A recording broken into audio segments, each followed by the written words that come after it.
آپ نے کہا علی کیسے آئے؟ چپ۔ پھر آپ نے خود کہا فاطمہ کے رشتے کے لیے آئے ہو؟ کہا جی ہاں۔ تو آپ نے کہا انشاءاللہ۔ جبریل کے آنے کے بعد بھی کہا انشاءاللہ، یہ نہیں کہا بس ٹھیک ہے ہو گیا ڈن، وہی آ گئی ہے ڈن، نہیں نہیں نہیں نہیں۔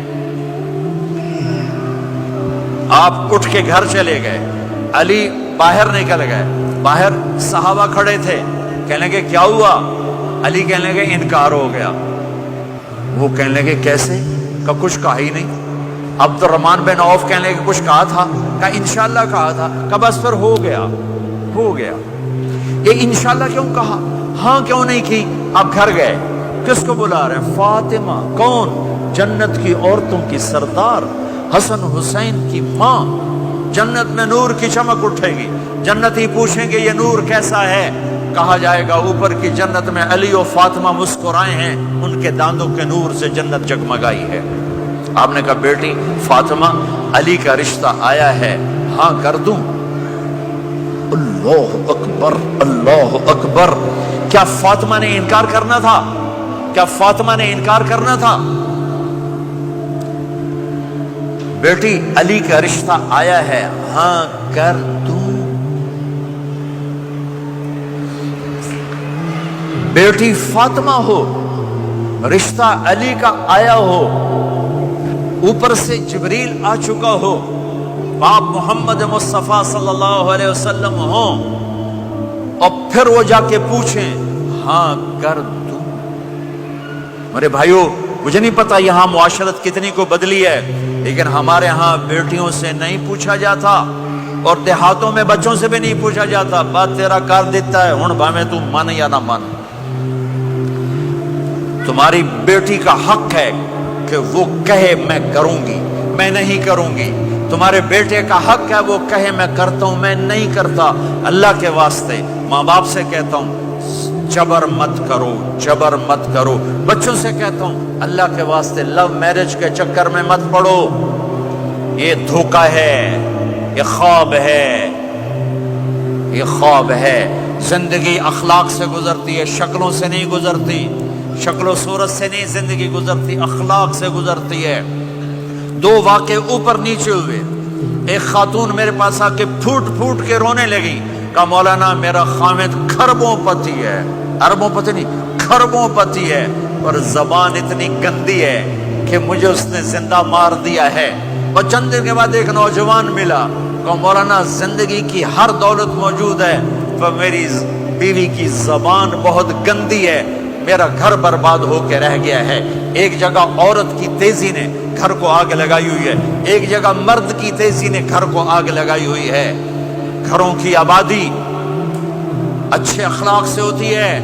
بڑوں سے کہتا ہوں چھوٹوں سے رائے لے کر قدم اٹھاؤ، چھوٹوں سے کہتا ہوں ماں باپ کی رائے کو داخل کر کے چلو۔ اگر دونوں میں اختلاف ہوتا ہے تو پھر تو ماں باپ سے کہتا ہوں اپنے بچوں کی رائے کو ترجیح دو، زندگی انہوں نے گزارنی ہے۔ یہ میرے نبی کی ایک پاک پاکیزہ خوبصورت زندگی ہے۔ میرے بھائیوں میں نے آپ کا زیادہ وقت لے لیا، احباب جمع ہے میر حال دل کہہ لے، پھر التفات دلے دوستاں رہے نہ رہے۔ آپ ایک معاشرے میں رہتے ہیں، آپس میں لڑائیاں بھی ہوں گی، جھگڑے بھی ہوں گے، اور بہت سے ایسے ہوں گے عورت عورت سے نہیں بولتی، مرد مرد سے نہیں بولتا۔ ایک بات آپ سب سے کہتا ہوں، یہاں سے اٹھ کر سب ایک دوسرے کو جو لڑے ہوئے صلح کر لینا، ایک دوسرے کو معاف کر دینا، ایک دوسرے کے گلے لگ جانا، ایک دوسرے سے درگزر کا معاملہ کر دینا۔ اور خامد اور بیوی اگر لڑے ہوئے ہوں تو ان کی صلح اتنی طاقتور چیز ہے کہ ان کے صلح کرتے اللہ ان کے پچھلے سارے گناہ معاف کر دیتا۔ شیطان روزانہ اپنی کچہری لگاتا ہے، شیطانوں سے پوچھتے ہاں بھائی کی کر کے آئے ہو؟ جی چوری کرائی، یوں سر ہلاتا ہے، ڈاکہ، نماز نہیں پڑھنے دی، ٹھیک۔ ایک لمبی فہرست ہوتی ہے، وہ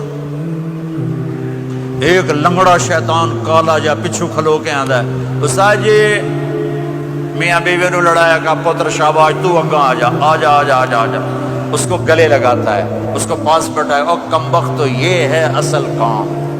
خامد اور بیوی کی لڑائی، نسلیں برباد ہو جاتی ہیں، نسلیں۔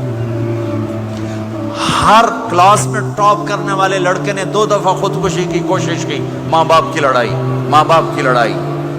تو میرے بھائیوں، اپنے نبی والے اخلاق کے ساتھ زندگی گزارنا سیکھو، سچ بولو، یہ آپ کا دیس ہے، اس کو ٹیکس پورا دو، اس کے ساتھ دھوکہ نہ کرو، اس کے ساتھ فراڈ نہ کرو، اس کے ساتھ 2 نمبری نہ کرو، دیانتداری کی زندگی گزارو، سچائی کی زندگی۔ یا مختلف مذاہب کے لوگ رہتے ہیں، سب کو عزت دو، سب کو احترام دو، سب کی قدر کرو۔